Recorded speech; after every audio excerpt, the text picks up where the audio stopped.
Again, you got to make that choice. Hey, listen, where are you at? If you won't worship God with everything, at some point you won't worship Him with anything. Where are you moving on this line of generosity? And kind of wrap up with this and kind of the good news of this, because again, I know you can hear something like that. It's like, whoa, that's tough. Because I look at where I'm at, maybe on the timeline, and maybe I look and what I see in the mirror of generosity, I don't really maybe like that much, like where I'm at, where my heart's at. But here's the good news about this, and kind of wrap up with this, is that just as generosity can become a mirror, it can actually also become a motor as well. It can be a motor. See, the act of generosity can actually move the disposition of your heart when it comes to Jesus. Again, Matthew 6:21, for where your treasure is, there your heart will be also. Notice the future tense in that. See, wherever your treasure is, here, if your treasure goes first, your treasure, it has a way of motoring. It has a way of sort of the impetus. See, your heart will always follow after it. Now, it's not the other way around. Your heart will follow where your generosity leads it, where it takes it. Your heart will follow that. It'll go where your affections. And of course, here's the danger with this: is so often when it comes to generosity, we tend to kind of go the other way.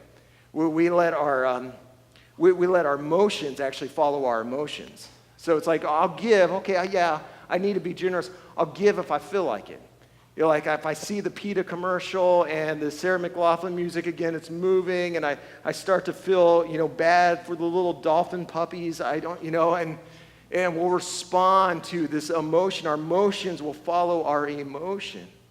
But listen, again, that's a dangerous way, and I say dangerous in the negative sense, to live like that. If you only give when you feel like it, if you only pray when you feel like it, if you're only faithful to your spouse when you feel like it, if you only go to work when you feel like it, that's a dangerous way to live your life. And listen, for most of us, if we're honest, we would never take that approach when it comes to our work. And yet, how many of us will take that approach at church?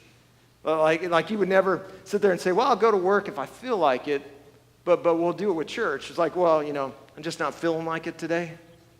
Or when it comes to again, giving. It's like when it comes to our job, it's like we would never sit there and say, man, I just don't feel like giving my all. And yet, when it comes to generosity, it's like, well, I'm not feeling it. The preacher didn't move me. The video didn't move me. The song didn't move me. But Jesus said the reverse. Listen, he says, listen, again, actually, your emotions can lead your emotions. And your treasure can lead your heart. See, there's power. There's power when you understand, again, and actually see that generosity, it's not just a mirror, but it can actually be a motor. It can actually steer your emotion. It can actually steer your heart. And really, I say all that because that's really the challenge tonight. See, I want to leave you guys with sort of this challenge, and it's this challenge of generosity. I don't know if you've ever seen this, but I think we got a picture. It's called the Generosity Ladder, and I know that's really small print, so I'll just kind of read some of it for you guys. But my hope is because, again, the challenge here is not that, oh, you come out of this message and sell everything and go live in an igloo in Alaska. That's not what the challenge is.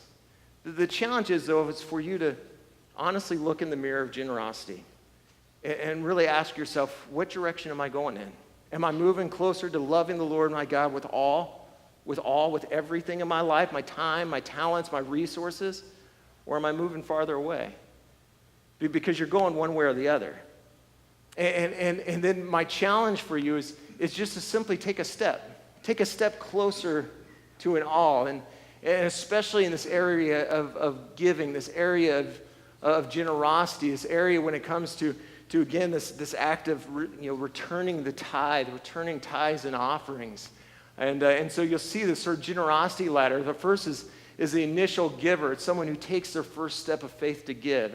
It's maybe if you're in here and it's like, man, I've never given anything. And so for you, maybe the step, over these next several weeks is to commit to, hey, you know what?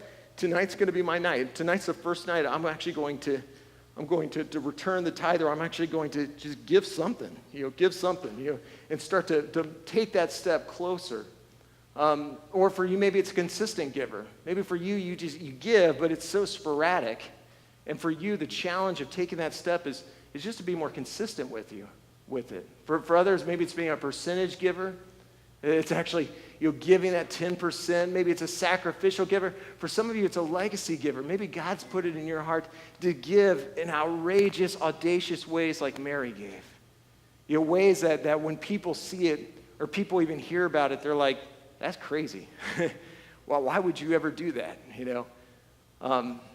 But that might just be where God's calling you to take. That act, the step of faith that God is calling you to take, that radical step of generosity, that for you, moving towards loving the Lord your God with all your heart, all your mind, all your soul, that's the step he's put on your heart. I want to pray with you tonight. Father, and as I pray, I want to pray, especially for some of you again, that when you hear this,